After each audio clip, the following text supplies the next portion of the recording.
जुड़वा बच्चे क्यों, कैसे और कब पैदा होते हैं। जब कभी जुड़वा बच्चों को देखते हैं तो मन में एक सवाल जरूर आता है कि आखिर जुड़वा बच्चे क्यों और कैसे पैदा होते हैं, क्या ये हमसे अलग होते हैं। अगर आपके मन में भी ऐसे सवाल हैं तो इस वीडियो को देखना ना भूलें, वो भी बिना स्किप किए।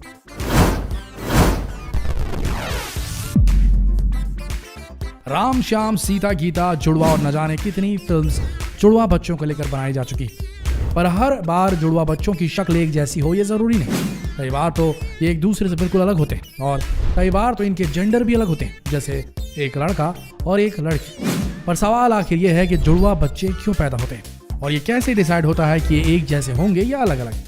तो अगर आप इन सवालों के जवाब जानना चाहते हैं तो बने रहिए हमारे साथ। जुड़वा बच्चे दो तरह के होते हैं, एक तो ऐसे जिनका रूप रंग एक दूसरे से लगभग मिलता जुलता होता है, दूसरे ऐसे जो अलग अलग चेहरों वाले या फिर अलग अलग जेंडर के होते हैं। दरअसल ये सब कुछ महिला के गर्भ में स्पर्म और एग के फर्टिलाइजेशन के वक्त तय होता है। तो चलिए आपको बताते हैं कि ऐसा कैसे होता है। अब आप ये तो जानते ही कि जब पुरुष के स्पर्म महिला के ओवम से मिलते हैं तो फर्टिलाइजेशन की प्रोसेस होती है। मेल स्पर्म फीमेल के यूट्रस में आकर डिस्चार्ज होते हैं। 10 ml स्पर्म में 10 से 20 लाख स्पर्म होते हैं और फर्टिलाइजेशन के लिए केवल एक स्पर्म की जरूरत होती है। अब इसमें से ज़्यादातर स्पर्म नष्ट हो जाते हैं क्योंकि ये केवल 20 मिनट तक ही एक्टिव रहते हैं। कुछ ओवरी में जाकर ओवम से मिल जाते हैं। अब यहाँ केवल वही स्पर्म ओवम से मिलकर फर्टिलाइज हो पाता है जो सबसे पहले ओवरी में पहुंच जाता है। और जब फर्टिलाइजेशन की प्रोसेस कंप्लीट हो जाती है तो भ्रूण बनता है और यही भ्रूण महिला के यूट्रस में 9 महीने तक रहने के बाद जन्म लेता है। अब 20 लाख स्पर्म में से केवल एक ही स्पर्म जाकर ओवम से मिलता है, प्रकृति का नियम है। लेकिन कई बार ये प्रोसेस डिस्टर्ब भी हो जाती है, जैसे 2 स्पर्म एक साथ एक स्पीड से आकर ओवम में एंटर कर जाते हैं। इससे फर्टिलाइजेशन प्रोसेस के बाद 2 एम्ब्रियो यानी कि भ्रूण तैयार होते हैं। इस तरह जुड़वा बच्चे पैदा होते हैं। लेकिन बच्चे का जेंडर तो मेल स्पर्म पर डिपेंड करता है और यहाँ 2 स्पर्म है तो ये दोनों बच्चे एक दूसरे से काफी अलग होते हैं। कई बार इनका जेंडर भी अलग होता है, जैसा एक लड़का और एक लड़की। इन्हें डाइजाइगोटिक ट्विंस या नॉन आइडेंटिकल ट्विंस कहा जाता है। अब यहाँ एक केस और हो सकता है, जैसे फर्टिलाइजेशन के टाइम अगर एक ही स्पर्म 2 ओवम से मिल जाता है तो भी 2 भ्रूण तैयार होते हैं। लेकिन अब क्योंकि यहाँ पिता का स्पर्म तो एक ही है तो बच्चों की शक्ल एक जैसी होती है। खास बात यह कि इस प्रकार की फर्टिलाइजेशन में गर्भ में पल रही दोनों संतानों की लड़के या लड़कियां होने की संभावना होती है। इन्हें मोनोजाइगोटिक ट्विंस या आइडेंटिकल ट्विंस कहते हैं। तो अब आपको यह तो समझ आ ही गया होगा कि राम और श्याम, सीता और गीता मोनोजाइगोटिक ट्विंस थे। आपने अपने आसपास भी ऐसे कई जुड़वा बच्चे देखे होंगे। अब उन्हें एक बार फिर से देखिए और सोचिए कि उनमें से कौन मोनोजाइगोटिक ट्विन है और कौन डाइजाइगोटिक ट्विंस है, और हमें कमेंट करके जरूर बताएं। अब वीडियो देखते देखते आपके मन में ये सवाल जरूर आ रहा होगा कि आखिर ट्विंस होते क्यों। दोस्तों, अगर आइडेंटिकल ट्विंस की बात करें तो इस पर बहुत रिसर्च हुई है, लेकिन अभी तक इस बारे में कोई सफल थ्योरी नहीं मिल पाई। हाँ, लेकिन नॉन आइडेंटिकल ट्विंस क्यों होते हैं इस बारे में साइंटिस्ट ने कुछ फैक्ट जरूर बताए हैं। अगर आपके घर में पहले भी जुड़वा बच्चे हो चुके हैं या आप खुद भी जुड़वा हो तो इस केस में बहुत चांसेस है कि आपके यहाँ जुड़वा बच्चे पैदा हो सकते हैं। इसके अलावा माँ की उम्र भी एक बहुत बड़ा रीजन है। अगर कोई महिला 30 से 40 साल की उम्र में माँ बनती तो उसके ट्विंस बच्चे होने के चांसेस बहुत ज्यादा होते हैं। जैसे जैसे उम्र बढ़ती है वैसे वैसे फॉलिकल स्टिमुलेटिंग हार्मोन के बनने में कमी आती है, जो एग ओवरीज को ओव्यूलेशन के लिए रिलीज करने में महत्वपूर्ण भूमिका निभाता है। ऐसे में जैसे जैसे रिलीज होने वाले एग की संख्या बढ़ने लगती है वैसे वैसे जुड़वा बच्चे होने की संभावनाएं भी बढ़ जाती है। इसके अलावा कई जातियों में भी जुड़वा बच्चे होने के चांसेस ज्यादा होते हैं, जैसे अफ्रीका में। जुड़वा बच्चे होने का एक और रीजन और भी है जो आजकल बहुत देखने को मिल रहा है। जो महिलाएं कंसीव नहीं कर पाती तो वो प्रेग्नेंट होने के लिए IVF यानी कि टेस्ट ट्यूब टेक्निक का सहारा लेती है।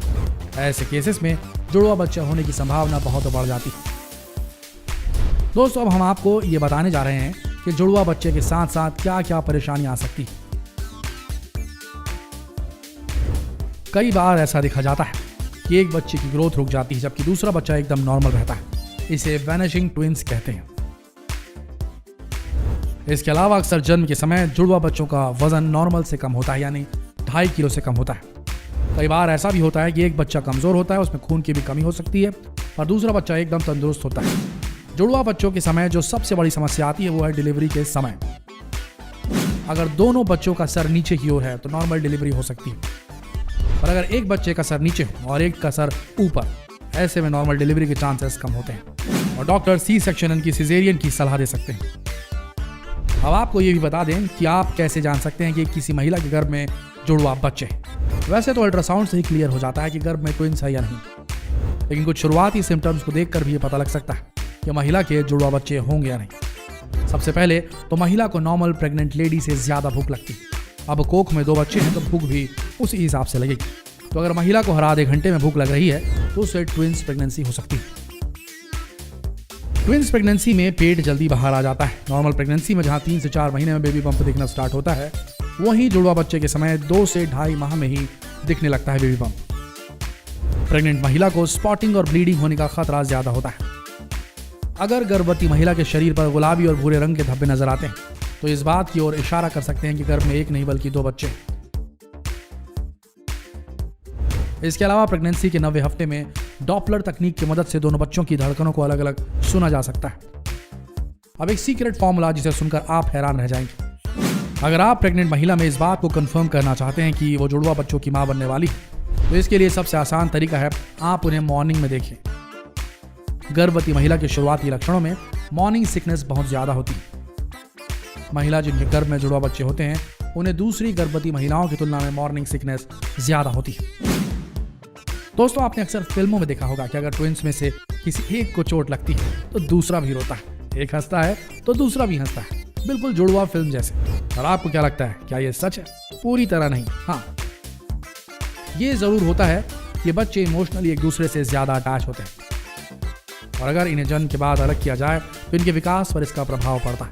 और इसका कारण ये हो सकता है कि इन्होंने माँ की कोख में 9 महीने एक साथ गुजारे, इसलिए इनके इमोशंस एक दूसरे के साथ जुड़ जाते हैं। तो हमें लगता है कि ट्विंस के बारे में ज़्यादातर आपके सवालों का जवाब हमने आपको दे दिया है। आशा करते हैं वीडियो आप सबको दिलचस्प लगा होगा। ऐसे दिलचस्प वीडियोस के लिए बने रहिए हमारे साथ और जितना हो सके इस दिलचस्प जानकारी को शेयर करें। फेसबुक पर, व्हाट्सएप पर, यूट्यूब पर इस वीडियो को शेयर करें। मिलते हैं अगले वीडियो में, तब तक के लिए आप सबका इस वीडियो तक बने रहने के लिए दिल से धन्यवाद।